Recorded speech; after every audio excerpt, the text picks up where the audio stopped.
Welcome, everyone. We're glad to have you join us this evening.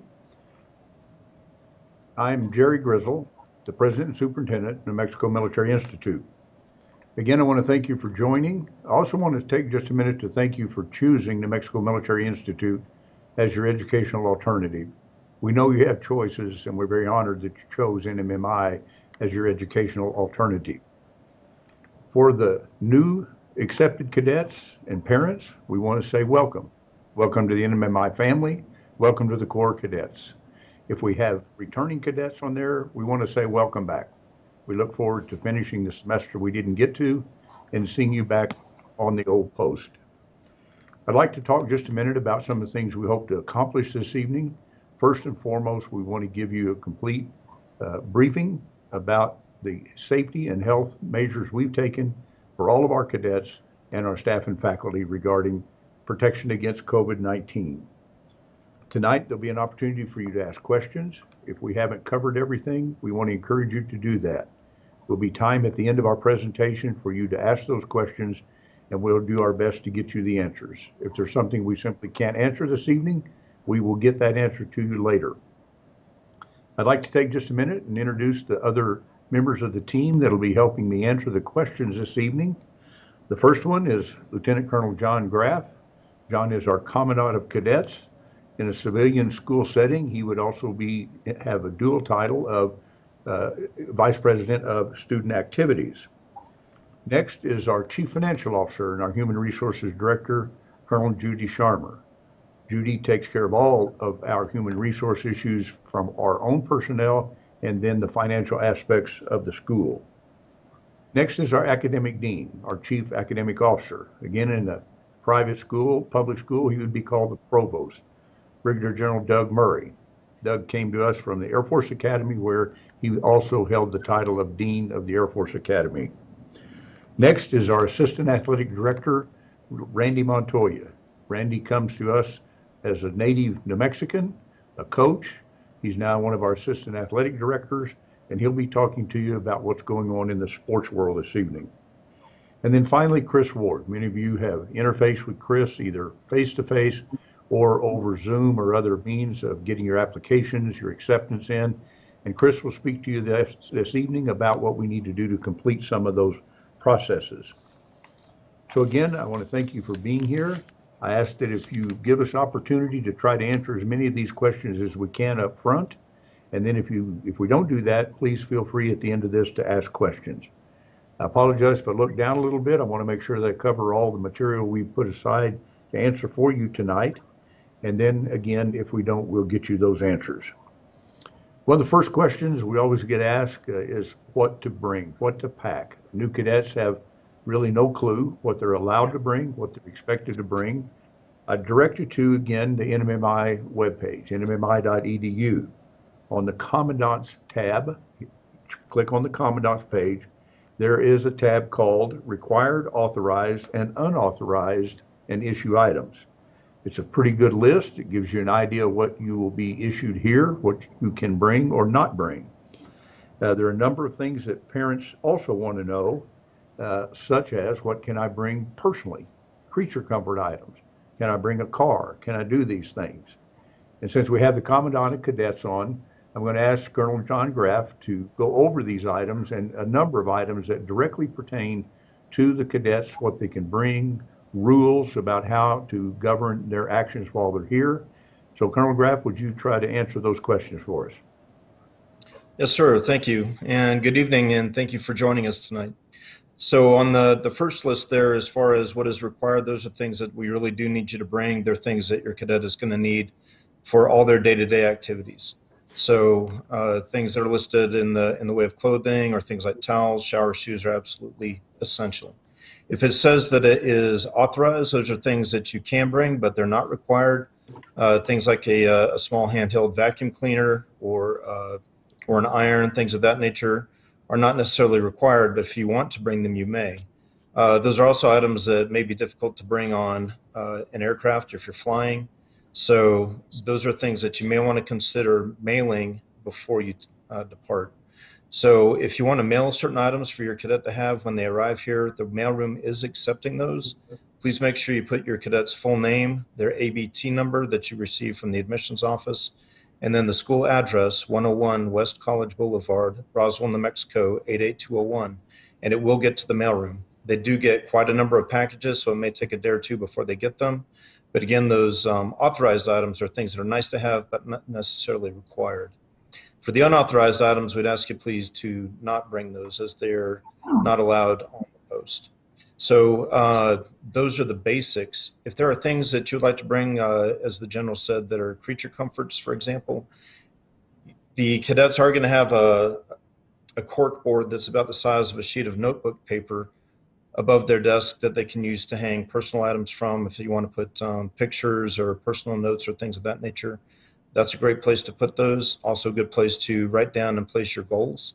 If you want other knickknacks, I would say that they should be small, probably no more than 2 or 3 and about the size of your hand, because the rooms are a little bit on the small side. Your desk is pretty much the only place that you have space to display personal items like that. So please keep those small, and again, just 2 or 3 items.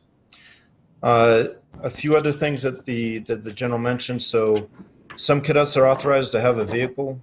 College cadets who are old cadets are allowed to have one. College cadets who are in a drill status, in some cases, college cadets who are not from the state but would like to have a vehicle so that they have that to be able to go home for furlough at the end of the semester. Those things can be authorized. Please send us a note and we'll tell you more specifically what you can or cannot bring. High school seniors who are old cadets are allowed to have a vehicle. As far as the COVID-19 restrictions, because we are trying to establish a clean environment within the Corps of Cadets, cadets are not going to be able to leave post on permit as they have in the past. New cadets are not normally allowed to leave the post for the first 3 weeks regardless. But as far as our old cadets, they are also going to be restricted to the post until we establish that clean environment and until we get some lifting of the restrictions from our State Department of Health. So I'd ask you please to be understanding of that and to work with us on that. Cadets will have a number of activities. So I know they're coming from, in many cases, far away, and they're going to be wondering about how to make new friends and how to meet new people. We have a number of get-to-know-you activities that squad leaders and platoon leaders will take their new cadets through in order to help them get to know each other's names and where they're from. Every cadet will be assigned a roommate. I'll talk to you a little bit later about the testing and screening process that we're going to go through, but that will be required for every single cadet. Once we get into cadet activities, we usually start those around the first or second week of September. Those things are things like the Paintball Club, the Photography Club. We have a boxing club and things of that nature. So cadets will be able to participate in all of those activities, but most of those will be taking place only on post. All right. We are going to have religious services. There's a chapel on post. So Sundays we have non-denominational services at 8:30. We have a Catholic Mass at 5 p.m. or 1700 on Sundays. Other faith groups will be allowed to send representatives should your cadet have a need for a different faith group. And we'll work those on a case-by-case basis. But there are religious services available for cadets who would like to participate in those. We have an infirmary that is manned 24/7. We have registered nurses there who are able to handle all of your cadets' medical issues. So things that are of a minor nature more, so coughs and sniffles or cuts and scrapes and bruises. Anything more serious than that, we do have 2 hospitals within a mile of post that we can send your cadet to if they have a need for that. We will allow cadets to have medical appointments. So we do have a number of cadets that may need an eye appointment, for example, or may need to see the orthodontist. Cadets will be allowed to leave post to go to those appointments. They will do so under the supervision of a medical professional. So they will leave and return under that supervision. School supplies, we did post a list on the parent e-news and on the parents' Facebook page. So if you do not have access to that, please get in touch with us and we can provide you that access. But if you're curious about what school supplies you need, those are listed there. If you would like to, again, send care packages similar to sending those authorized items, you would follow the same procedure. We would ask you to limit the number of of goodies that you would send. So things that are perishable, again, they don't really last very long in the room. So if your cadet could eat them in a day or two, great. If it's something that's perishable or that they're not able to eat within a day or two, we want to limit those items, just because we don't want to get rodents or bugs or things like that in the cadets' rooms. So that's kind of the quick down and dirty on what cadets should bring, what they can bring, and what kind of activities they're going to be able to participate in right when they get to the post. So, sir, back to you. Thank you, John. Excuse me. Thank you, John. We appreciate that. I'm sure that the cadets that are on and the parents, you may have stimulated some further questions that we can deal with later.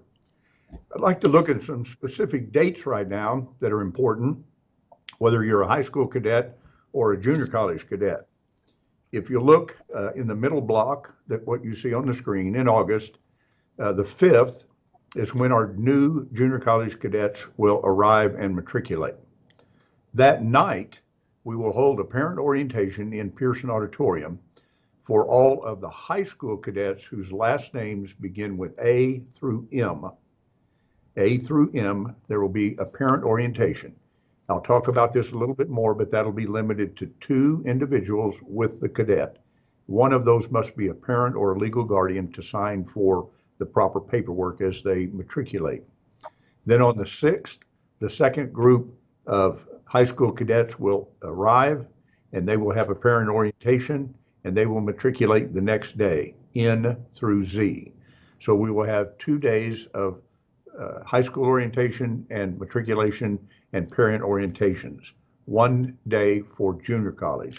So those are the dates that you need to focus in. If you are a part of any of those special groups on the left, I know that your respective coach, or in the instance with the band, they will be in touch with you about your arrival times and dates. I've already mentioned that at matriculation day, we're asking that only 2 people accompany the cadet. This is something that we don't like to do. We think this is a great big occasion. We usually have a big event with parents and cadets, allowing them to follow the cadet around through the processing, watch them matriculate, but you can understand we just cannot do that this year. We also ask, and we'll let you know, that you will be screened. As the Commandant has already mentioned, we have screening protocols.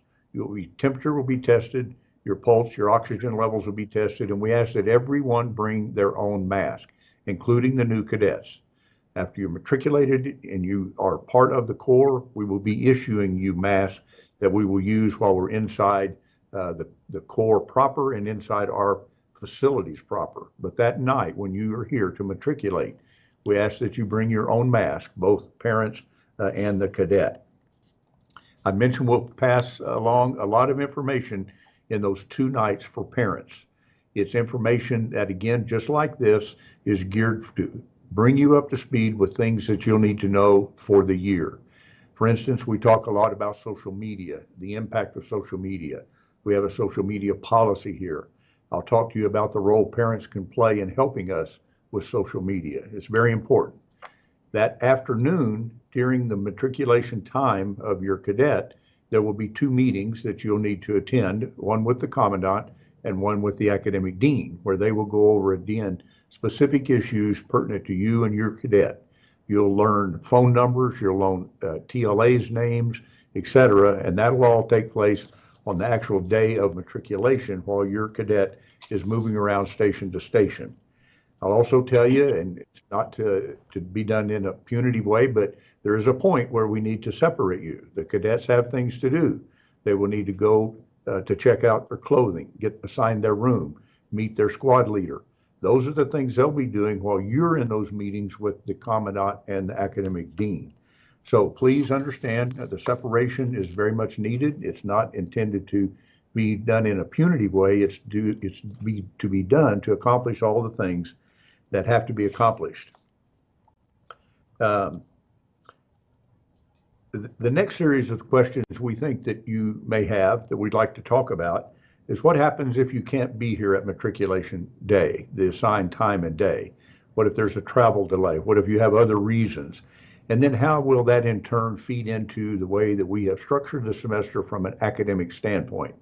So again, I'm going to pass the baton over to the academic dean, Brigadier General Doug Murray, and he will go over all of these issues regarding late arrivals, academic assignments, how they will be handled, and cover all of those things for you.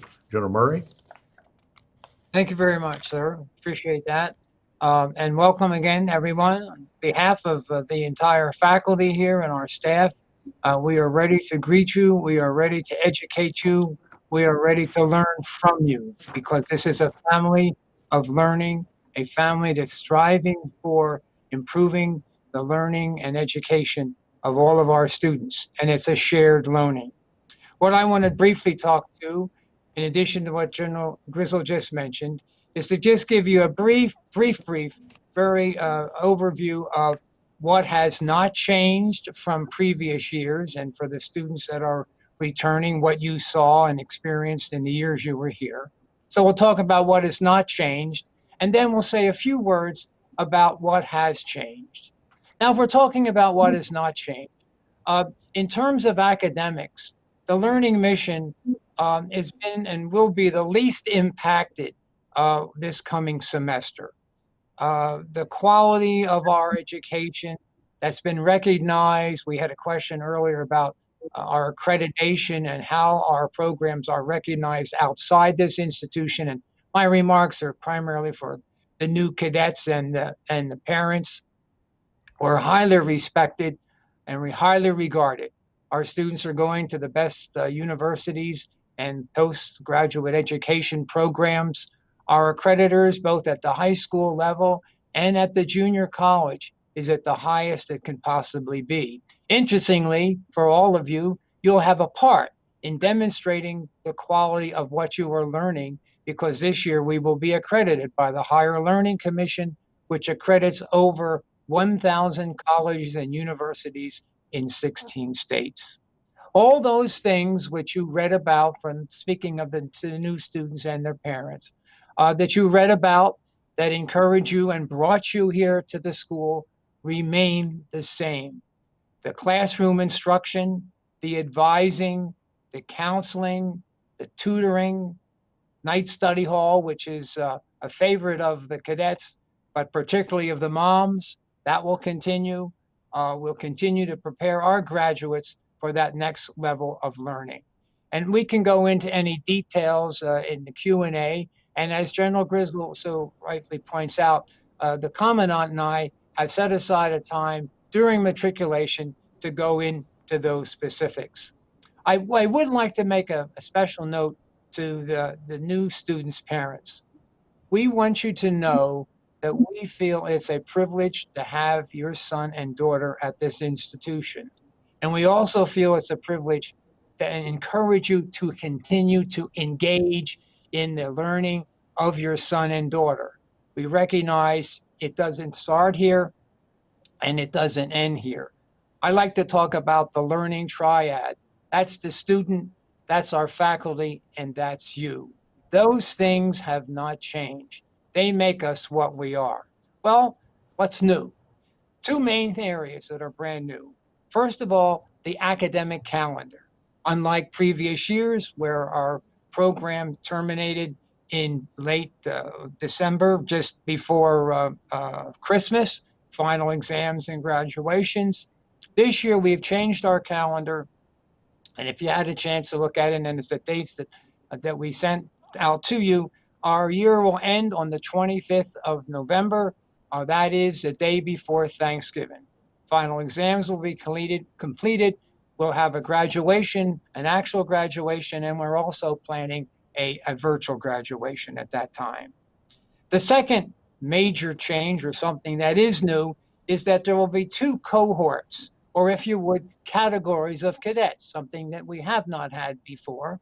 And those two categories, first of all, are those that are going to be on campus. Now, this is the largest number, nearly all of our cadets. Our academic program is continuing as it has been, with all students coming back and attending classes and participating. But there's a new category, and that's the category of online students. This is new because it recognizes the fact that there are some students, now they're primarily our international students, that are not able to come back because of travel restrictions. For those students, and only those students who have a valid reason for not being able to return, for only those students, we will be doing an extensive online program. I should point to you that for the old students who were here last semester, all the faculty who will be conducting those online courses have gone through an extensive training program this summer in terms of improving their ability to deliver classes. And I know that you perhaps have some concern, you parents may have concern about that, but we are making sure that if there are any shortfalls, we have corrected those shortfalls. I should point out that once you begin that online program and are authorized to be attending the online program, you will continue in that and remain in that program until the end of the semester. On the last point, I do want to say something that General Griswold mentioned about those who come back late returnees. There are 2 dates, first of all, that you should remember. New cadets, first-year cadets, or cadets that are coming back, regardless of the year, I should say, they have until the end of the first week of class to come back. Beyond that time, it just is not effective to proceed with their education. That, by the way, is the 22nd of August. Now, that's the new cadets. For returning old cadets, the key date is the 4th week. To return here by the last day of class in the 4th week. That's 12th September. Finally, as we look forward to the future, we all here look forward to meeting with you, and we welcome you here. Sir, now it's back to you. Thank you, Doug. And for again, the parents here, you'll learn and you'll see the faculty believes in what they teach. They have a motto that says, teach them as you would teach your own, and they abide by that. They take it very seriously. Let me talk about what occurs from the time you bring your cadet here and then you leave at the end of the matriculation process, and what we call the RAT period. Now, I want to remind you again, RAT is not a derogatory term. RAT is an acronym, stands for Recruit at Training. It's an old military term, and we use it. It's not a derogatory term. So what happens? The first 8 to 10 days after matriculation is spent in the military piece, if you will. The commandant has primary control of them. They're taught to march. They're taught to salute. They're put in platoons and formations. They get their clothing. They start to learn what rank is, who to salute, who not to salute. That takes place until the classes begin, as the dean mentioned, on the 17th of August. On the 17th of August, then, for about the next 8 or 10 days, we will be combining all of that military training they've learned, how to get up early, how to make your bed, how to get yourself dressed, how to fall into formation, how to go to chow, then how to go to class, how to combine all of those things. That's the second piece. We have scheduled normally something called a 21-day celebration. Approximately 21 days after matriculation, we allow the cadets to show you what they've learned and what they have become, if you will, in such a short period of time. Right now, I can't tell you that we'll be able to have that. We have it on the calendar as a placeholder, but I'm just not sure with all the restrictions right now that are in place that we'll be able to have large gatherings like that, where we invite all family, all friends back to see this event. If we can't invite you back, we will still have it internally. We will film it, we will record it, and we will put those images up on YouTube and all of our social media sites for you to see. So that 10, 15, 20-day period, 2 portions, first military, second academic, where you combine the 2. So that's what's going to happen. Now, another important thing occurs during that time, and here's where, again, we need help from the family. During that time, the cadets are not allowed any external communication, except for old-fashioned handwritten notes. We encourage you to write them letters, send them cards, and they will be encouraged to return the same. but they will not have access to cell phones, internet, email, or anything during this time period. It's a very intense learning period for them, and we need them focused on what is going on during that time period. So we ask you to abide by that, to help us get all of the family members to write them letters of encouragement, cards, and we will encourage them to return it. But during that rat period, that initial 21 days or so, there's no electronic means of communication, meaning no cell phones, no internet, no email. And we ask that you help us with that policy. The next area we want to talk about is something that's been evolving very much so this week. This week on Monday, we got the final results and the final decisions from our junior college sports affiliate, the National Junior College Athletic Association, as to what their approach was going to be to fall sports. And then just yesterday, we got that from our high school governing body, the New Mexico Athletic Association. So I'm going to let the Assistant Athletic Director, Randy Montoya, who interfaces particularly with the NMAA very frequently, and he will be able to go over all of the status of the sports. In a nutshell, all sports have been moved to the spring as far as competitive side, but the teams get to practice, they get to do a lot of things, and I'll turn it to Randy Montoya to explain all those things to you. Thank you, sir. Again, I just wanted to welcome everybody. Good evening, and I appreciate you guys' time being here with us. I would like to start on the junior college side first. As the general mentioned, almost all of our sports have been moved to the spring. The one exception is our women's cross country team. They will be allowed to participate this fall. They figure that sport is a low risk environment, and they're able to control that. Whereas some of our contact sports, football, basketball, they're more considered a high risk sport. So they felt more comfortable moving those sports into the spring. So again, once again, in the fall, we'll only have women's cross country. In the spring, as soon as we get back in January, we will have our basketball, volleyball, baseball, tennis, and golf teams start right away as soon as they get back. Our football team, their official season will not start until March, and then it'll go into an 8-week season. Again, this fall, they will be allowed to participate in what's basically their off season. Basically, they'll switch their fall and their spring. So they get exactly roughly 60 days of practice. They're allowed a couple scrimmages within there. But again, we're all following the guidelines and regulations that the New Mexico Junior College Athletic Association have set forth. Over into the high school, again, we are governed by the New Mexico Activities Association. And again, we just got our roughly what our schedule is going to look like for the high school. Again, your high-risk sports have been all moved into the spring. What the New Mexico Activities Association consider a low-risk sport, with, again, cross-country and volleyball are only two fall sports that we will be currently participating in this fall. They have pushed it back a little bit. Nothing will start at the high school side until mid-September.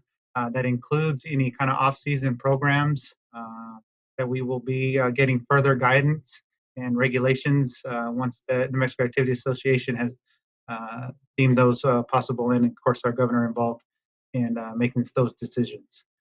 So again, the volleyball will be, it'll start in late March, it'll start in September, and it'll go well into December, depending on playoffs and stuff like that. And again, so the spring sports, we'll be very busy.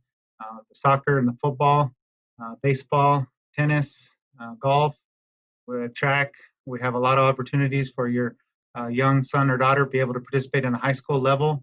But again, we are fortunate and blessed to have the New Mexico Activities Association make sure that we do have a season, not just cancel.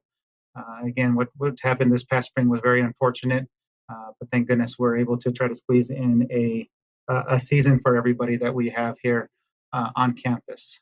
So we're excited. We're waiting for our regulations and guidelines as far as the high school is concerned. Again, the colleges already have their plans. They know their regulations and guidelines, so they are following them. For those high school students that had planned to come to early matriculation, that is no longer the case, since we are no longer allowed to do any kind of summer workouts. So again, just come back into your regular matriculation day, which is the 6th and the 7th for high school cadets only. Again, colleges do as you are instructed with your coaches. If you have any questions, please contact your coaches. If you have any questions on the high school side, please feel free to contact me, and I can direct you in that direction as well. There are some paperwork that we need from the high school level. I think Mr. Ward is going to touch base on that whenever his stuff comes up. But again, if you guys have any questions on any of that stuff, please feel free to contact me, or the college side, contact your coach, and we'll be happy to answer any questions you may have, or parents as well. Sir, back to you. Randy, thank you. And to, again, the parents here and the cadets, athletics are very important at a military school, and no more so than right here at Nmmi. We have over 23 athletic teams, high school, junior college, men's and women's. We want everyone to have an opportunity to compete in those sports if they choose. So we will post those schedules that Randy talked about, both the NJCAA schedule and the New Mexico Athletic Association or Activities Association schedule, so you can see what they're proposing as far as when sports will start and when they will end in this revised season. And Randy said it very well. We basically have flipped. The fall sports will go to the spring, and instead of doing spring ball for football and stuff, they'll do that in the fall, 60 days of practice, 3 scrimmages. And so we'll put those up on the website for anyone that's interested to see those. I mentioned this before, and I want to come back to it, and I'm going to ask the Commandant to explain a lot of this because so much of these protocols will come in his arena. We worked very, very hard since March that we went into this posture that we're in to develop protocols for the safety and health of our cadets and our staff and faculty. So the Commandant's going to talk to you about testing, screening, social distancing, the wearing of masks, all of the protocols we have in place to assure you and your cadets of their safety to the extent we possibly can. And let me caveat one thing, and we'll talk about this on matriculation night and all other times. Basically, we're going to close the campus to the outside world. We are establishing fencing and control points on the perimeter of our facilities so that visitors must go there first. They must be screened. They must state their business. Whoever they're wanting to see will come and pick them up and escort them to the meeting or what they're doing, and then they will be escorted back off. It's very important that we control this access, and that includes parents and visitors. So please help us with this as the semester goes on, as long as we're under these extreme restrictions. So, Commandant, would you explain the protocols we've developed as far as testing, screening, social distance, et cetera? Yes, sir. Thank you. So as General Grizzle was mentioning, we've been working very hard to establish protocols to try and keep this environment on the post as clean and as safe as possible. So with matriculation being the starting point, every cadet that comes onto post is going to be asked to only bring 2 family members. One of those family members, especially if the cadet is a minor, needs to be the parent or legal guardian who can sign legal documents on behalf of that cadet. We would ask you to bring your own mask. We are going to practice social distancing. We are going to screen every single cadet and their family members who come into the post. So the primary access point is going to be on Achievement Avenue, which is towards the northwest side of the post. So you'll drive in there. We're going to ask you to wait in your car until we call you forward. At whatever point we call you forward, we're going to screen you inside the car. We're going to do a quick temperature screen, and then give you an armband, ask you to, if you don't already have your mask on, to please put it on at that time. And then you will exit the car with your cadet and your luggage. We need to have one person there to park the car and then rejoin your cadet inside the Godfrey Athletic Center. That's going to be the first point that they go to then begin the matriculation process. As you go through matriculation, as you get to the site where the infirmary is, we're also going to have an agency there to test every single cadet. So cadets will be tested initially as they go through the matriculation process. If a cadet tests positive, we're going to ask, well, we're not going to have the test results back until the next day, but at that point we're going to ask parents to come and retrieve their cadet if they're local. If they are not local, then we're going to quarantine that cadet in rooms that we have designated for that. So every single cadet gets tested. Every single family member and visitor to the post will be screened.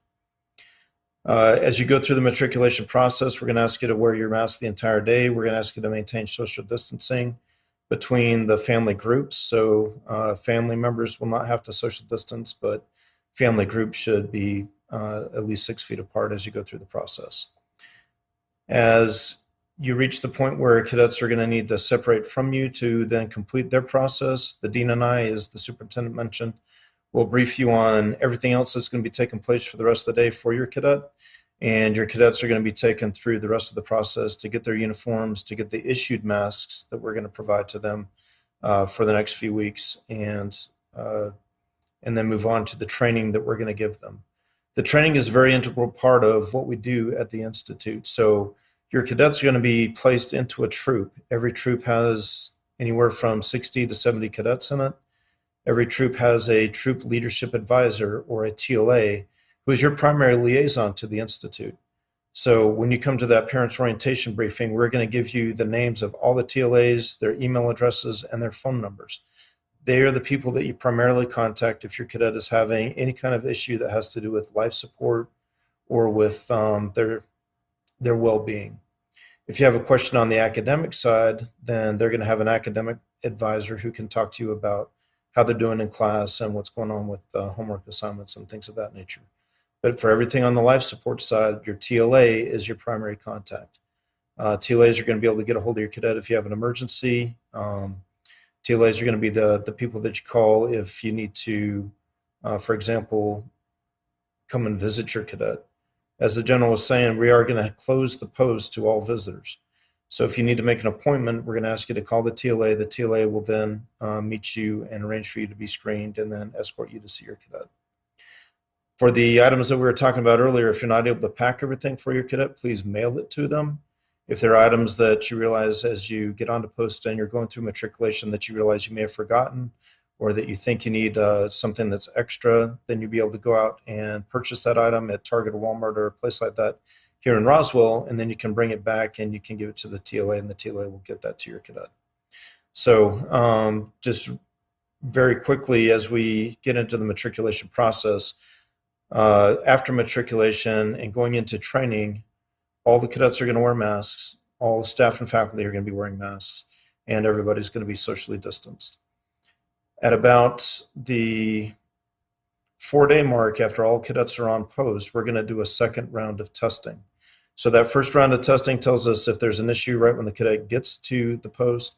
That second round of testing is to pick up anything that may have happened during transit. So if for some reason a cadet contracted COVID-19 on the airplane or in the airport or something along those lines, we're going to do that second round of testing to identify if there are any additional issues. This is recommended by our medical personnel, and it's really a backup to make sure that we're, again, being as safe as we possibly can be. After that second round of testing, again, if anybody tests positive, then we're going to put those cadets into quarantine. We're working in contact tracing, although if there is any other cadets that may have contracted it from somebody else, we'll be able to identify that at that time. Otherwise, every cadet that has been tested negative, every cadet who is not quarantined is going to be able to then take off their masks, and they'll be relieved of the social distancing requirements. So they'll be able to then have normal formations, be able to participate in all the activities that we talked about as far as cadet activities, and be able to have those associations with their fellow cadets and friends without having to worry about the social distancing aspect of that in the core environment. So once we have that clean environment established, then that's what we plan to proceed. If for some reason we're not able to do that, then we have plans in place to continue with social distancing. In addition to those measures, we're also going to be conducting our dining hall operations with all the CDC recommended measures as far as cadets will be using paperware, to-go boxes, and plastic cutlery that is handed out to them so that they can eat their meals and maintain that distancing from their fellow cadets. If we're able to then establish that clean environment later on, then the restrictions as far as how far apart they have to sit will be eased, but we'll still continue to use paperware, and plastic cutlery. Moving on to what cadets are going to do with their military training. So in this area, your troop leadership advisor now takes on a role as coach, teacher, and mentor. So the things that we follow are within the Army leadership model. We're an Army-based school, so we use the Army leadership model with some modifications for cadets. We're going to teach them all the things that good leaders should be, all the things that good leaders should know, and all the things that good leaders should do. So the things that they should be have to do with character. We're going to teach them about the honor code. We're going to teach them about how to be a good example. The things that they should know are their skills, the skills that are valued in every single business across the nation and around the world. So how to be a good communicator, how to interact with the people around you in a positive manner, how to be culturally aware and sensitive to the backgrounds and the teachings that others may have. The things that they should do, how they are a good leader, how they provide a good example, how they provide selfless service. Those are all things that they're going to be taught in conjunction with their TLA. For those cadets that are cadre members, they're going to help to teach those things, which also further builds those skills within those cadets that are on the cadre.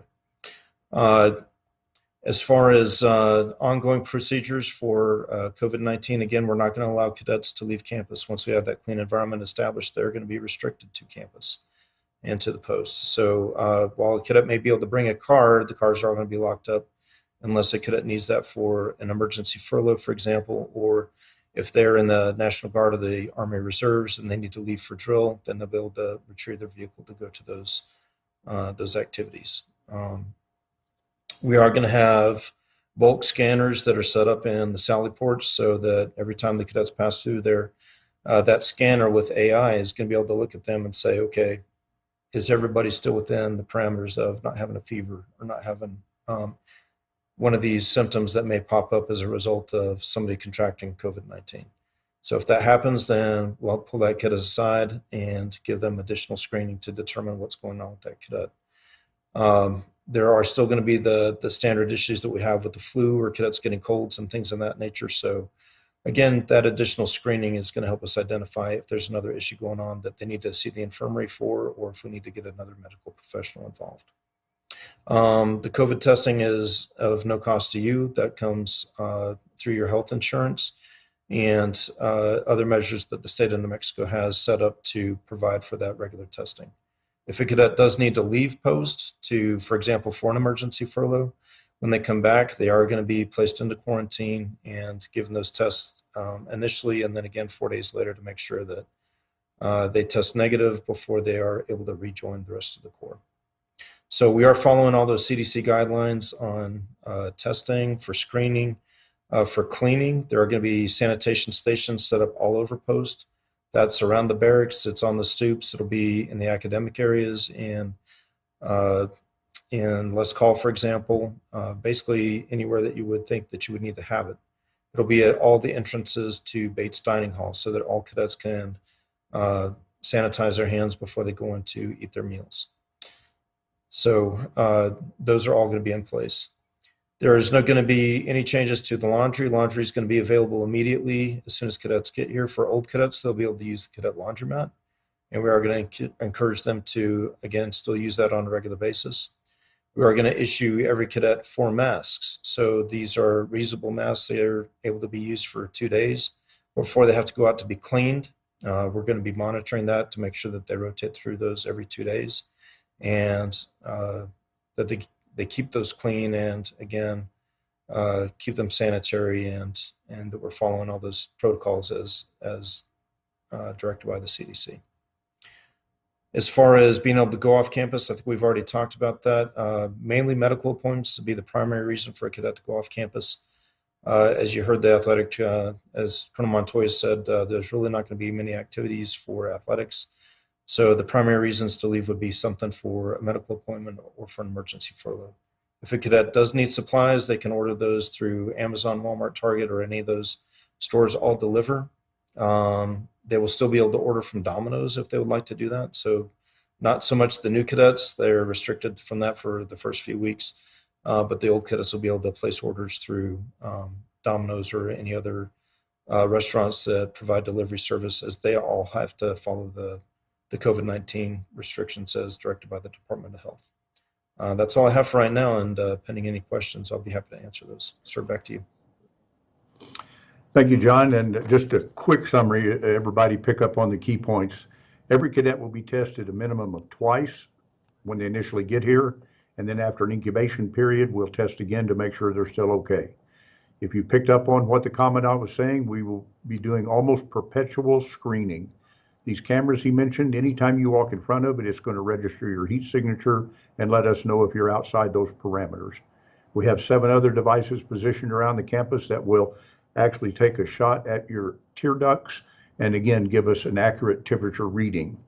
Finally, our third line of defense, we're in the process of trying to acquire a machine that would be in our infirmary that would actually test and give us the test results within a 20 to 30 minute time frame. So constant perpetual monitoring, double testing, and anytime anybody is outside that whole cycle starts all over again to ensure their safety and the safety of the employees here at Nmmi. But what happens if someone should come down with it? Again, we work very hard with the medical professionals in this city and in our infirmary to establish those protocols. They will be isolated. They will be put in rooms that have been designated here on the post to accommodate them. Those rooms are close to the infirmary, and those rooms are close to the mess hall so they can be serviced with food. So we do have protocols for that. The next thing, that if a resurgence of the virus was such that schools were asked or required to shut down, depending upon how close we are to the ending of the semester, everybody's predicting a late fall, early winter resurgence, with us now trying to end the semester November 25th. If that were to occur, our plan initially is to actually then lock the campus down, complete the semester in the classroom, and then dismiss. It is our intent right now to do that. All of our plans, I also caution everyone, are tentative. They're based on the situation at hand. And if anything changes it, we think and believe we have war gamed, if you will, the different alternatives to deal with those circumstances. But right now we have protocols if someone actually tests positive, and we have a direction if we have to go into a complete lockdown to complete the semester.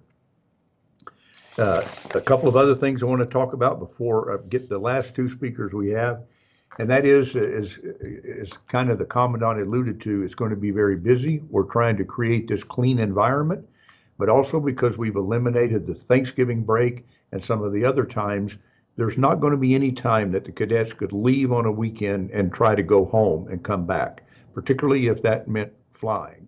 It also starts that cycle all over again of testing and retesting. So we're not encouraging anyone to try to consider bringing your cadet home over a weekend.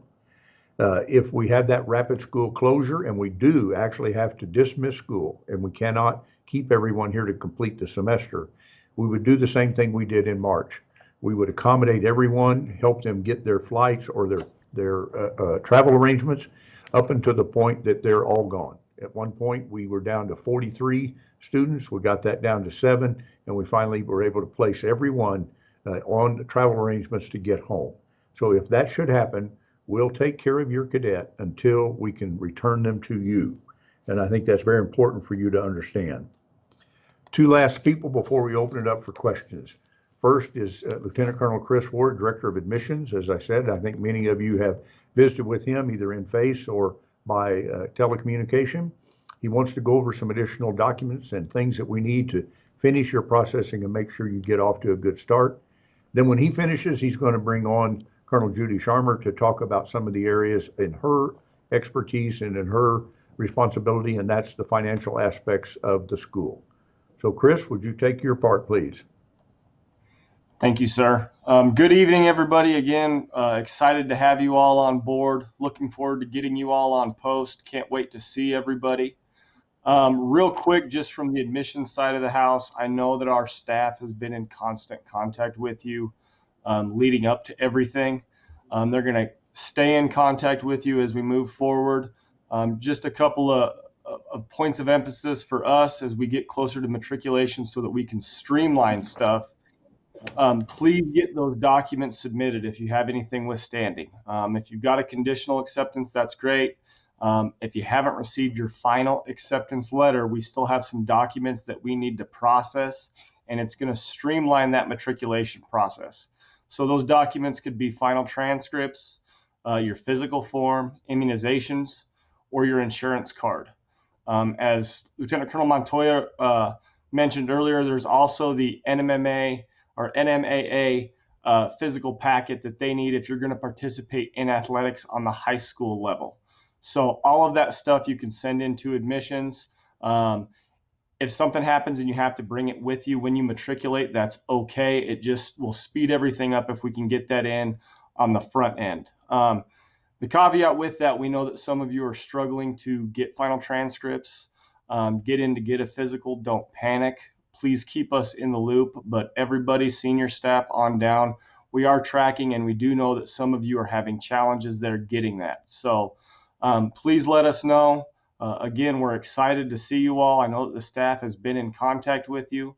I'm going to hand it off to Colonel Sharma. I know that she is going to cover a couple things as far as it relates to the business office. So with that being said, Colonel Sharma. So I have received a couple of questions. They are, how and when do we pay our tuition and fees for our cadet? So just like normal, we have a payment, we have an online payment. And so a little bit different this year, like many things are quite different, is that please make your payments online.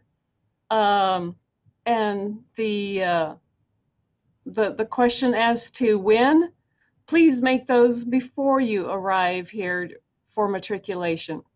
You should have already received a pre-bill, a business office policy, and a consent pin. The consent pin was located on one of your pre-bills on a little sticker. If you have not received your consent pin, please contact your financial advisor. Your advisor is listed on our website. You can go to our shortcuts and click on the online payments, and there will get you started on the payment process. And that is where your consent pin is required. Again, also please fill out your business office policy form and then submit that to your financial advisor electronically. You can print it out, sign it, and scan it, or if that doesn't work, we can set up a DocuSign. So all you have to do is push the button and for your signature and submit it. If you choose the deferred payment plan, you'll be instructed to make a down payment, and then you will have only 4 remaining installment payments. Each of these installments will be due on the 5th of the month of each month, and the last one will be ending November the 5th. So again, please don't hesitate to contact your financial advisors. They are listed on our website, and you are assigned an advisor, financial advisor, based on the first initial of your cadet's last name. So hopefully that will help answer those questions. So back to you, General. Thank you, Judy. We're just at the close of our prepared remarks. I again want to thank everyone for participating this evening. If you've not had a chance to visit the campus, we have an online tour on the website. We encourage you to go there and to take that. Once again, we thank you for choosing Nmmi as your educational alternative. We look forward to having you here. I do have a couple of questions that have been sent to me through the chat feature here that we have not answered. So let me try to answer those. And if I need help, I'll send it back to the respective support staff I have here. One question is, if you're in the band, will we still be starting early? That's a very good question. And I don't have the answer right now. And the reason is all of this dynamics regarding sports has just occurred in the last 2 or 3 days. We need to coordinate with the band master and see if that changes his plan. If he feels there's a need to still bring the band in on July 31st, That's the date on the calendar right now. So give us a day or two to get with the bandmaster and see what his desires are, and we will get that posted. We will get that information out through the parent e-news and through the commandant's website. We'll get that to you. A question about the changes that might occur within the state of New Mexico from the governor's office. Last night at 7:15, I received the back to school plan from the governor's office for all institutions of higher education, and we fall under that plan. They know and understand that each of our needs are different. There's 26 institutions of higher learning, and everyone's different. And they have given us the latitude and the flexibility to put together a plan that fits for us. Our plan is on file at the governor's office, and we will proceed forward with that plan. We don't anticipate that anything that the governor says or does in a global sense will affect that plan, because those plans have been developed with their input, their guidance, and are on file in their offices. But all we can do is monitor her pronouncements and be ready to respond accordingly if it directly affects us. But right now, we don't anticipate that being the case. Question was how many troop rooms will be used for quarantine rooms? I'm going to ask the commandant to help me here. I don't know the exact number, but I know we have a block of rooms in the Saunders Barracks area that we've designated. Commandant, do you know exactly how many that is? So right now we have 9 rooms specifically set aside, and looking at whether or not we're going to have to use all those right now. It doesn't look like we will, based on what we're seeing from other schools, about a 1% positive rate from, for example, the Air Force Academy. So we have more than enough if we have somebody that does test positive that we need to quarantine. Otherwise, every cadet, as they come in and they go through the screening process, they will quarantine basically in their rooms.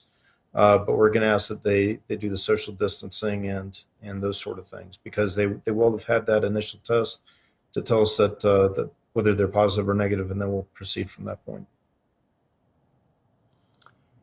All right, thank you, Commandant. 3 questions kind of in a row about sports. So Colonel Montoya, if I don't answer these correct, please help me.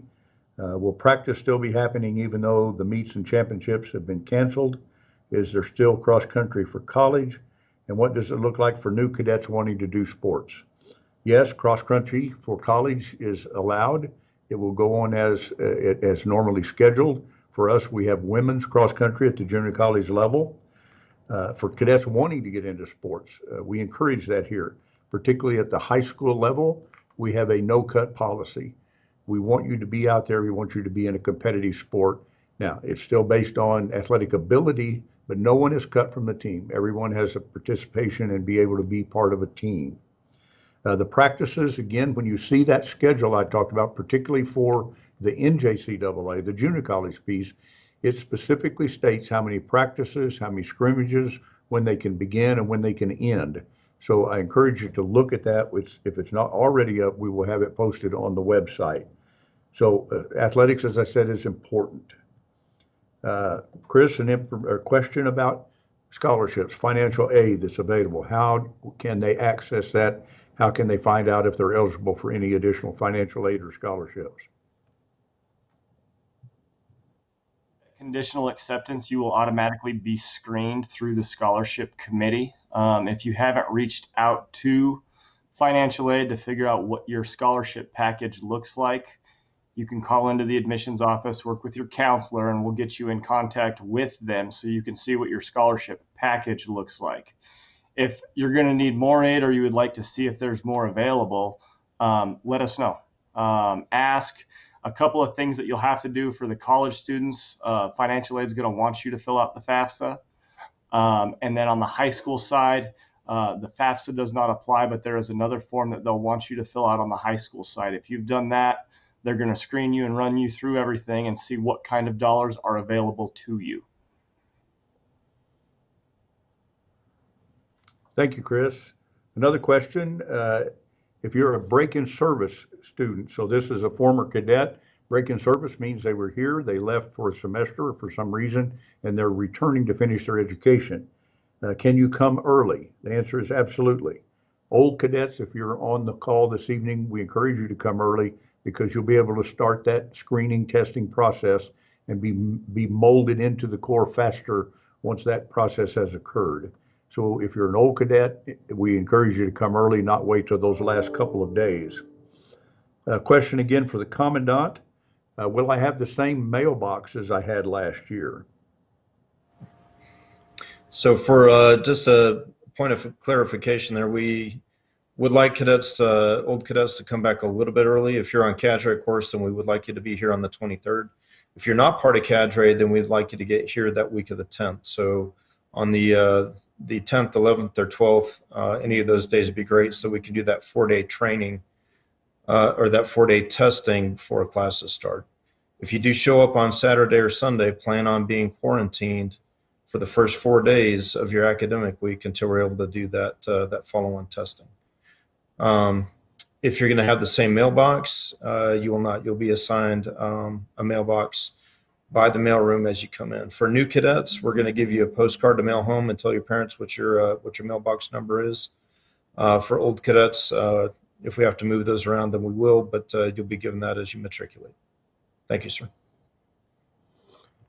This one could be answered either by the Commandant or the Academic Dean. It deals in both their areas.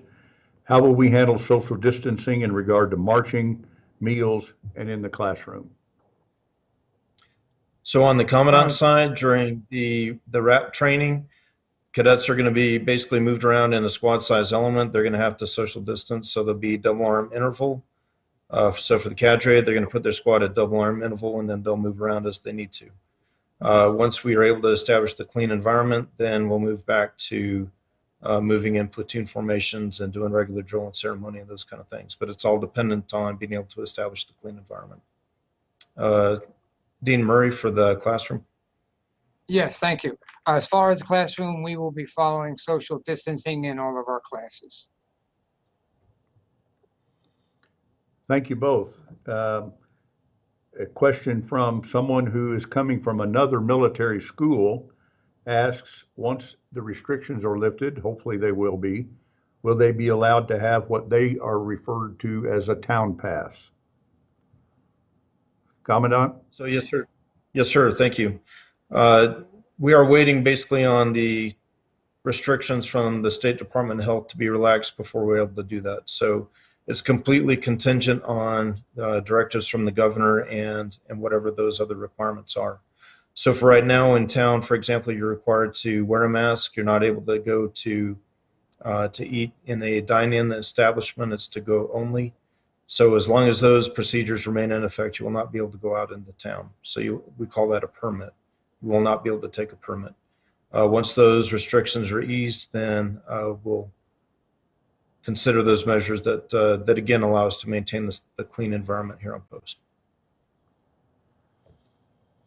I'll try to answer this one. If I don't correctly, will someone please jump in? The question is, are personal computers authorized or unauthorized? We will issue you, every student, a laptop. The laptop is specifically configured to meet all of the academic requirements here at school, both hardware and software. However, we understand, and many cadets do bring additional computers, laptops, tablets, notebooks, certainly their cell phone, and those are all authorized. But your work, as far as your school work, you will be given that computer as part of your matriculation process, and that's what you'll be expected to complete all of your work on. Again, they're configured identical. Every cadet will have one, and they are configured the same as the faculty. So the faculty will know that if they make an assignment, it's possible because they're using the exact same machine as the student. But we do know that students bring others. Some students use the laptop, they have a desktop, they have a notebook, a tablet, etc., and we understand that. So I hope that answers that question. Question, Commandant 2, I guess maybe need further explanation from your previous answer. Laundry procedures for students, and will the self-laundry be open? Yes, sir. So self-laundry or the laundromat will be open for old cadets to use. It is not available to new cadets. Laundry procedures are going to work as they always have. So really no change there. And we encourage our cadets to they get issued enough uniforms that they don't have to wear it more than a day or two before they have to wash it. So the ideal is you have one uniform that's in the wash, one that's hanging up in your closet, and one that you're wearing. So that's the model that we expect our cadets to follow. All right, thank you.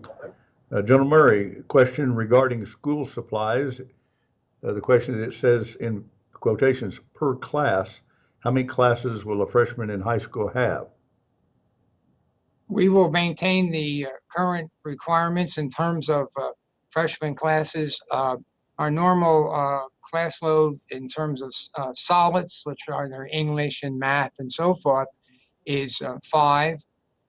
For freshmen coming in, that is 4 class units, 4 solid units. We will be maintaining, as we have in the past, 7 academic periods a day. All right, General Murray, thank that answered another question. How many classes will students have during the semester? We'll maintain 7 academic periods. What you take is based on your grade. Junior college students will have different class level than a high school student. The high school students, as the dean just mentioned, will have their solids that are required for graduation, plus the ability to take electives. Colonel Graf, a lot of questions here in your area. Let me run them off. They're kind of tied together. What does first and second issue mean? We understand that question. What is the windsuit top and bottom? And can sleepwear have logos on them? Yes, sir. All good questions. So first issue is the issued uniform items that every cadet will receive on their first day at Nmmi. So this includes your athletic wear, the Army utility uniform, the ACU, boots and t-shirt, the hat, all those type of items. As you go through for your first issue, you're also going to be measured for your second issue. Second issue are the blue pants and the white shirt, your dress coat, and things of that nature. Also your cold weather items, so your black jacket that you'll wear when it starts to get colder. The windsuit is basically like a nylon tracksuit. So that's another issued item. And then finally, the question on sleepwear. Yes, you will be able to bring sleepwear from home. We would like you to bring that in school colors, so black or gray or white or red. And would prefer that it not have logos on it. It should be a solid color. And that's just to avoid any appearance of impropriety with things that people sometimes have printed on those items. So would ask you to bring a solid color, again, in the school colors, but those can be an item that you purchase at home and bring with you. All right, thank you, Commandant. Let me answer this one has stayed on the screen. So apparently, again, we didn't do a good job of making sure that this question was answered. It is, will COVID testing for all students coming from anywhere in the United States and even international be available? And the answer is yes. We're not distinguishing where you come from.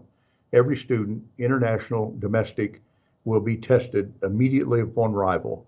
So the answer to that is absolutely yes. They will be tested. It will be available. And if you remember what I said, there'll be at least a second test after an incubation period has passed. So I think we covered that one, and hopefully everybody understands that is available. It's at no cost. It's a part of your health insurance. Commandant, again, a couple that I'll throw together, but you can enter them. From an old cadet, they want to know if there's a possibility that they will be able to have a single room with no roommate. Similar question from someone coming here from a military school. I had rank at the previous military school. Will it be kept, as well as my rewards, awards, and decorations? So thank you, sir. Those are both really good questions. So every cadet is going to have a roommate. Rats will be roomed with rats. We have a policy that we will room you with someone who is preferably in the same grade, but no more than 1 or 2 grades difference for high school and of course just 1 grade within the junior college.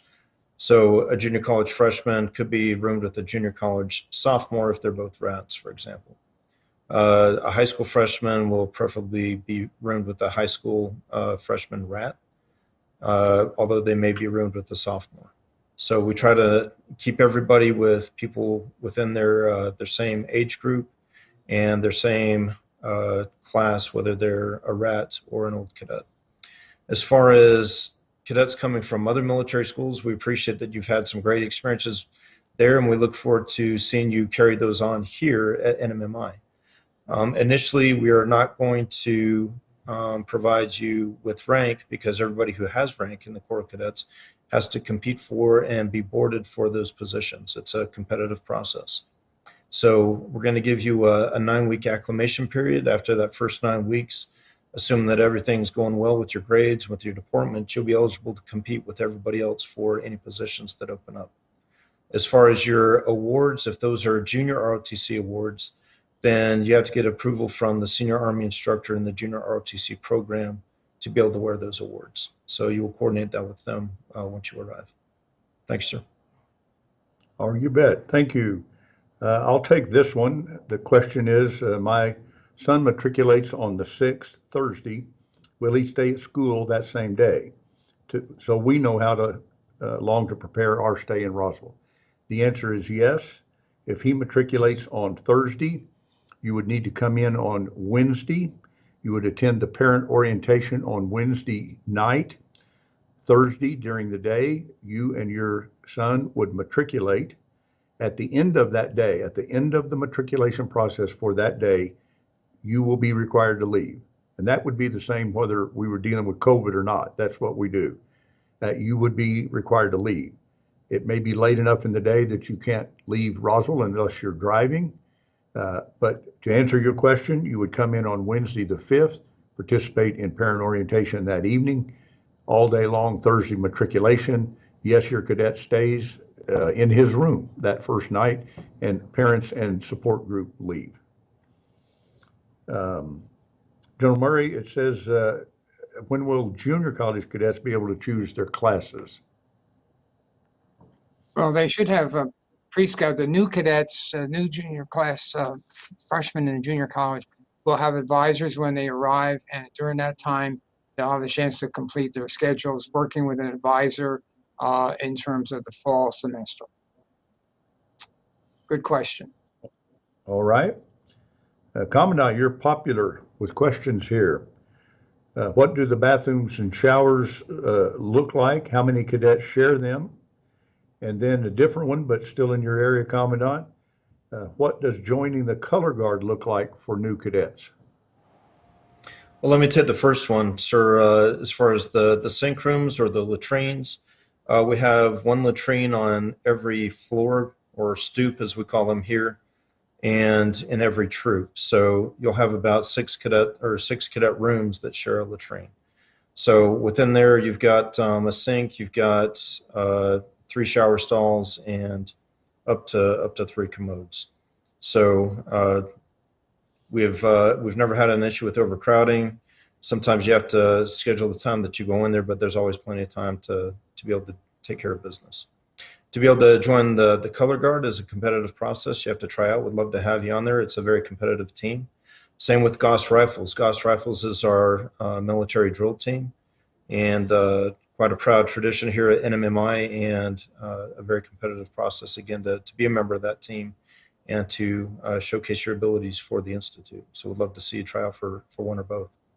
Thank you, sir. All right, let me answer this one. It says, will the golf course be open for pleasure play? The answer is yes, as long as the golf course is allowed to be open. That would be considered part of the campus. It's literally across the street, and it is controlled by the school. So yes, it would be open as long as we're allowed to leave the golf course open. And it is open right now with certain restraints due to COVID. So that is, the answer is yes. Let me see here. Colonel Graf again. Once students have been tested, will they be required to wear masks, and what will they do during PT? So during the rat training period, everybody's going to be in masks. So there's going to be, we've already coordinated with the athletic director to talk about how we do PT while you have to wear a mask. So it's not going to be as rigorous as what it might be, because again, we want to make sure that we're conducting that safely and in a progressive manner. As far as the testing, again, you're going to have an initial test the first day that you arrive and matriculate. You will then be in a mask and be required to social distance until we do that second test. That second test for matriculating cadets, we're going to hold on the 11th and 12th of August. So that's that gives us time to get your results back and then be able to get you basically ready for class without having to have those requirements. So again, the goal is to establish a clean environment. As long as everybody comes back again in a negative status, then we'll be able to move on with that.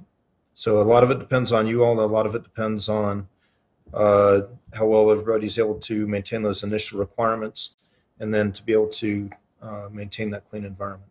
Again, cadets that are arriving later, if you're an old cadet, we'd really like to get you there by the 11th or 12th so we can do that that 4-day testing prior to the weekend or at the very latest on Saturday and get the results back Sunday. So again, that you can join the Corps as part of that clean environment. If you can't, then you're going to be in the quarantine until we're able to do that that second test 4 days after you arrive. Commandant, this one you may need help answering yourself. I'm not sure. Question was, the chart that was posted said Service Academy preps matriculate on July 30, but the admissions email said July 31st. Is the briefing still July 30 and matriculation July 31? Sir, I'd have to go back and look at the LOI. I don't have that answer right off the top of my head. I would encourage that cadet to get in touch with Senior Chief Scott to clarify. I saw also a question, did somebody make it into the program? Please contact Senior Chief to find out, A, if you're in the program, and B, the specific date that he would like you to arrive.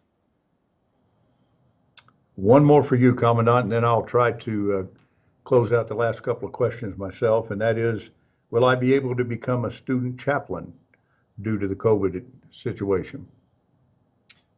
Yes, sir. So chaplain activities are still going to be taking place. The chaplain's got measures put into effect to make sure that he's still be able to provide those religious services and attend to those needs.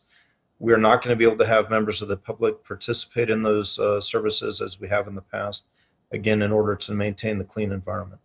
But cadets that would like to be part of that program, I would encourage you to let the chaplain know when you get on post and you go to your first service. Please let him know that you'd like to participate, and he'll get you on the path to become a part of that program.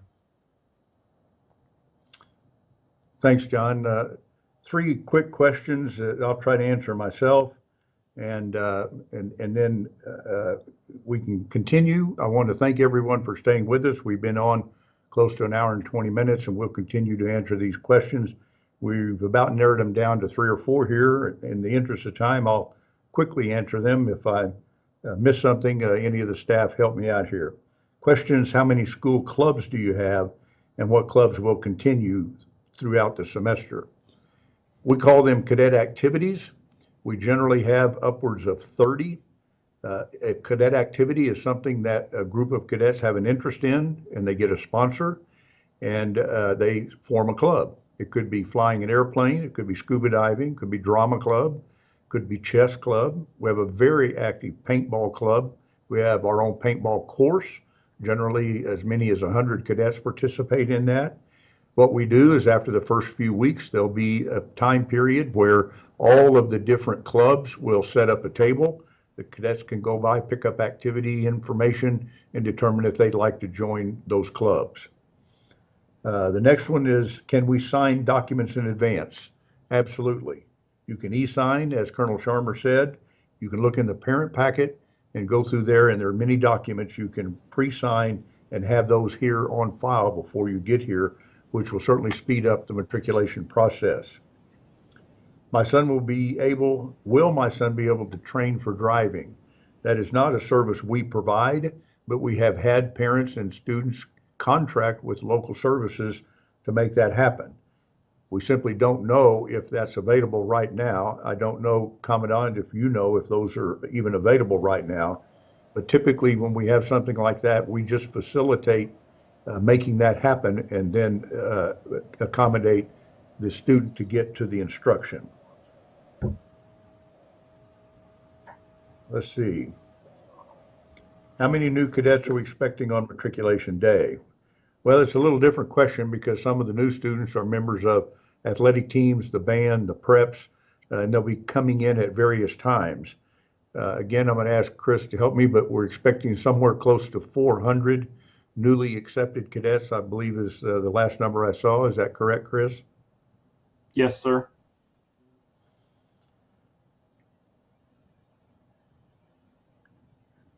A good question here. If guardians can't make it for matriculation day, can the parent paperwork be sent to them? I'm going to need help. Colonel Sharma, Chris Ward, how would they handle if the guardian can't make it, but the cadet is here, particularly a minor situation? Well, from the financial side, we certainly will accept an electronic business office policy. I spoke to that earlier. So certainly we can send that and you can send it back electronically. And I believe we have many forms that we are able to set up electronically. We have what we refer to as DocuSign. It's a very familiar electronic platform. And Chris, do you have anything to add to that?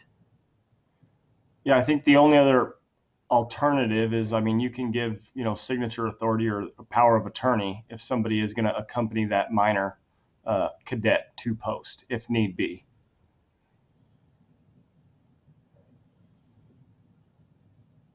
All right, thank you. All of a sudden, we've had quite a few questions pop up.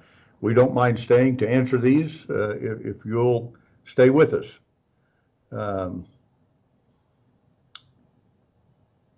How often will parents be able to visit their new cadet with these restrictions? Well, we talked about that earlier. I don't know that we've put a limit on it, but you will be required to report, make an appointment, be screened, and then be escorted to participate or see your cadet. So I don't know that we've placed any limitations of number of visits that are authorized. You just will have to follow our protocols when you want to come for a visit. Another quick one, does Nmmi assist high school students with ACT and SAT? The answer is yes. We not only administer the test here, we have ACT and SAT prep that we can help students get ready to take those tests. How much civilian clothes should be brought? Well, this year that answer is probably not very many because we're just simply not going to have the time away from the post unless considerable amount of restrictions are lifted. Do you need some? Yes. Commandant, can you help with any specifics about that? Yes, sir, absolutely. So the primary thing we'd ask you to bring is a pair of slacks or khakis and a collared shirt. That's usually the standard for going off post if you have an academic event or something of that nature. Most of the time you will wear your uniform. If you're traveling for the purposes of a field trip or a class event and civilian attire is required, then we expect you to wear a pair of slacks and a collared shirt. So really as a new cadet, that's all you need. And old cadets are pretty familiar with the items that they would need. But for a new cadet, really, I don't anticipate that we're going to be seeing much of those opportunities. The person that asked about driving schools earlier, I know I have kids that are driving age, and it really depends on the agency. Some agencies are still operating within the guidelines issued by the Department of Health that require a mask and of course a fee, but you would have to call them to see if they're still up and operating in order to be able to do that. But it really depends on the agency. There are some that are and some that are not right now. Thanks, sir. All right, thank you. The question is, what kind of testing will we be doing for COVID? It is a nasal swab. It is not the one that goes all the way up into your brain.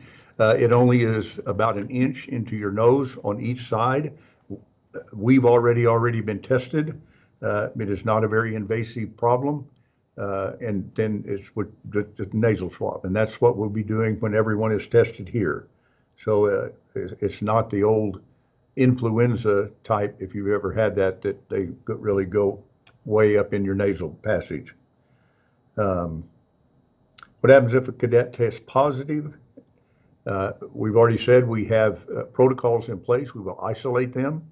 If they're just positive and showing symptoms of a flu, then we would maintain them here. If we need to, we have 2 hospitals, as the Commandant mentioned. One literally is across the corner, the northeast corner of the post, and the other one is 6 blocks north of us. We have 2 major hospitals here that will rely on the medical professionals here locally to help us with if anything like that should occur. Let me see. Can yearlings and old cadets show up early? I think we talked about that. The answer is yes. We ask you to coordinate that so that you can be integrated into what's going on here and go ahead and get that cycle of testing and screening started.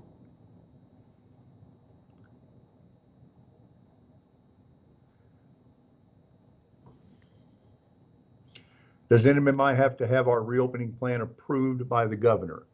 I'm not aware of any actual quote unquote approval. As I mentioned earlier, we received the guidance from the governor's office as to what our plans should contain.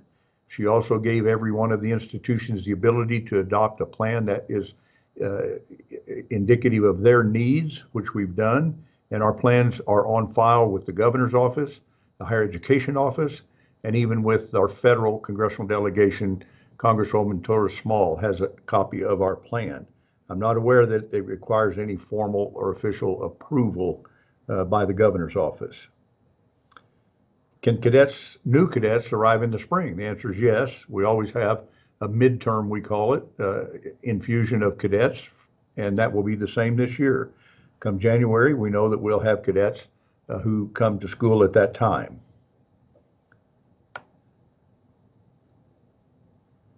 Let's see, I'm scrolling quickly. Please bear with me just a minute. How frequently are NMMI staff and teachers tested? We will be doing the same protocol as the cadets. We've already had 1 mass round of testing, 235 of our employees. We will test again before classes start, and then that perpetual monitoring that I mentioned will go on. You pass in front of one of those cameras, you're perpetually monitored. You pass in front of the Seek scan, it'll take a shot of your tear ducts. So we'll be doing the exact same policies and procedures as the cadets. Now, our faculty and staff have to leave to go home every evening. So what they will do when they return, we have a station set up for them. They will go there, they will go through those screening protocols, and then we will issue them a color-coded wristband to identify that they've been screened for that day. So anybody that sees that wristband will know that they're okay to be on campus. So essentially, they'll be doing the exact same things that we're putting the cadets through. I keep referring to it as perpetual monitoring, but really it is. Anytime you walk in front of those cameras, it's going to pick your signature up. Anytime you go to a Seek scan device, it'll take a shot of your temperature. And then if need be, we would take you to the infirmary for a test. Let's see.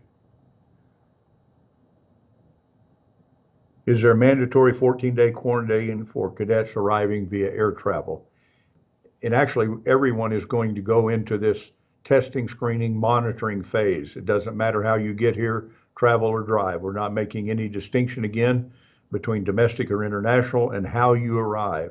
You will go through those protocols of testing, screening, monitoring in those phases when you arrive. So the answer is not necessarily each individual going to a 14-day. As those groups arrive, they will be tested, screened, monitored, retested, and then put into this continual monitoring process.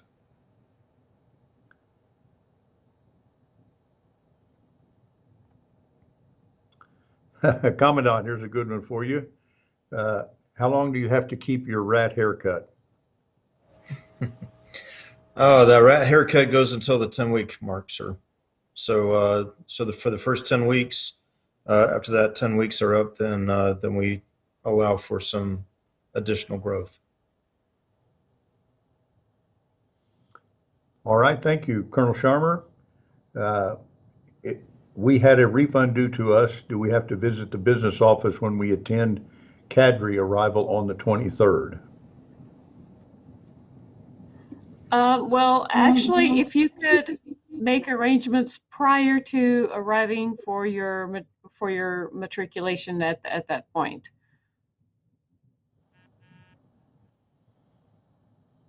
All right, thank you. I believe we covered this, but I'll cover it again. Who is paying for the COVID testing? The individual insurance plans will be, it will pay for this. We've been notified that every insurance company in the United States has been mandated by the federal government to pay for this without question. So that's how the test will be paid for. There will no cost to you. It will go against your individual insurance policies. Should parents stay in Roswell until we have confirmation of the negative COVID test? I'm not going to tell you you should or you shouldn't. There is a lag time from the initial test. There's a 24-hour period till we get that first test back. But as I said, we intend after an incubation period to test again. There's no requirement you stay. That would be your choice as to whether you stay until those 2 periods of time have been cleared and we're into the screening monitoring phase.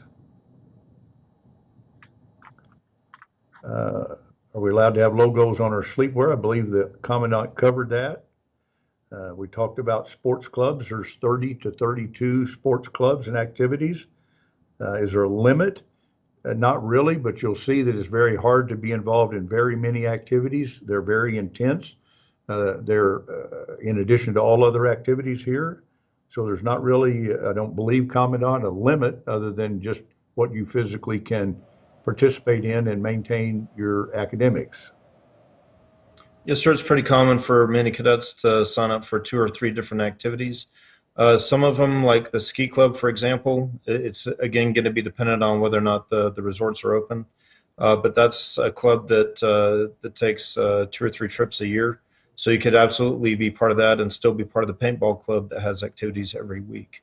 So pretty common to do 2 or 3, but what we tend to see is as the academics get a little more involved as we get into the semester, sometimes cadets find it necessary to drop out just to keep up their academic grades. So just dependent on you and really what you can handle. All right, thank you, Commandant. Question I'll try to answer quickly. How many classes do a junior college student have? And do junior college students have more than cadets are involved in the service academies? The number of classes you take is based upon your communication with your academic advisor. If you've decided upon a course of study, a degree program you'd like to pursue, all of that is taken into consideration. So there's really not a fixed answer that I could tell you it'd be 12 or 15 or 18 hours. It's based on what you're trying to accomplish in a degree program, if you know, and in your work with your academic advisor. The service academies programs are dictated by the service academy.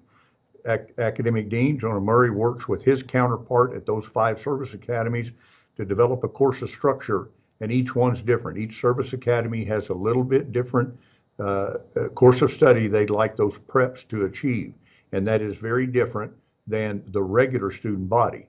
Now, you'll interface with them if they're in a common math or science class, but they have a defined course of study by their service academy. And so it may be entirely different than what the general populace junior college student would have. Colonel Montoya, I was told athletes have to be there no later than 9 p.m. on the 30th. Other than that, I was told just be there by 3 to have matriculation the same day. I'm not sure if this is referring to junior college or high school, but can you help with an answer on that one? 30th, 31st. High school, there was an early matriculation for high school, but due to the restrictions, that early matriculation has been canceled. So high school will just show up during regular matriculation in August 6th and 7th. Again, the junior college, yes. Again, talk to your coach if you have any questions or concerns, but I know for sure that the college football and the college volleyball team do plan on cadets being here on the 30th of July and the 31st of July. All right, thank you. Again, I'm trying to get through these in the interest of time. If I don't answer quickly, please, my staff, jump in. How will students in advanced middle school programs be scheduled? Are all freshmen in the same classes? The answer is no. We place students by their academic capability. That's why your entrance exams and the tests that you took to be admitted are so important. Working with your academic counselor, that will help determine what classes you take. As you progress in your time here in high school, 9th, 10th, 11th, and 12th grade, we hope, and it's not uncommon, to see high school students in junior college classes because we do not do AP or honors type classes. If you are that academically gifted, if you are one of those advanced students, we will put you in a 4-credit junior college class as opposed to an AP or honors class.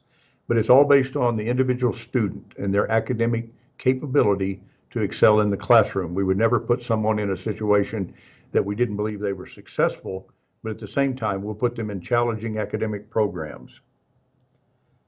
Well, here's a good question, and I'll tell you a quick story about this. How long are the beds? Well, a couple of years ago, we had a young man from Samoa who was 6'10" and weighed 420 pounds. This past semester, we had a junior college basketball player that was 7'1". The beds are twin beds, but they are XL twin beds. So they are 38 inches wide and 80 inches long. What Big Sam would do is take his mattress and lay it on the floor because he exceeded the length of the bed frame, not the bed. So they're comfortable mattresses. They're replaced or repaired every year, every mattress, and but they are twin size, twin XL.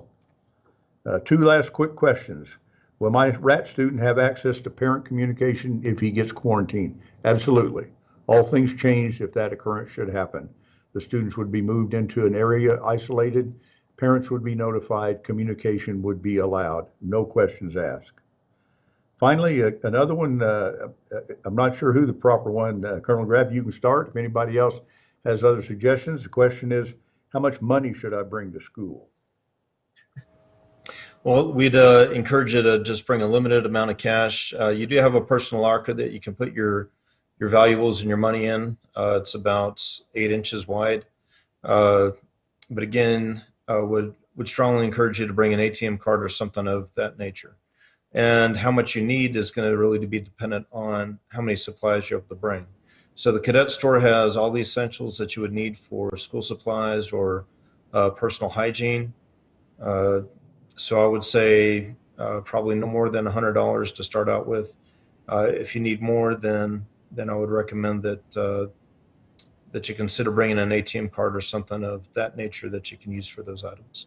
But yeah, as far as cash on hand, I'd recommend you not have more than $100. And I would like to add to that, and that is we do have available what we call our Bronco Bucks. And that is basically like I guess, sort of like a gift card that the parents can call Sodexo and add money to that, and it's a declining balance. And they can use that in the PX or in the Cadet store. Also, we do not have an ATM here on post, so I would recommend parents allow your student to have either a credit card or a debit card that they can use accordingly. Well, folks, we've kept you 1 hour and 40 minutes. I've saved the last question for that very reason. And the question was, will all of this information we've shared with you tonight be posted and be available? And the answer is yes. Through the Commandant's channels, through the the parent newsletters, and through Colonel Ward's office in admissions. All of this information will be available. We will be posted there. We will send it out. We will have it available on the Nmmi website, nmmi.edu. If you don't find the answer, then please don't hesitate to contact any of us. We make it as simple as we hopefully can. Our emails are essentially our last name at nmmi.edu. So please contact us if you have any questions. And with that, I want to close this evening. I want to thank you so much for staying with us, asking these great, incredible questions, giving us an opportunity to answer them. And we look forward so much to seeing you in just a few short days for some, and in no more than 30 days for the rest. Good luck. We'll see you in just a little while. Thank you again for being here this evening.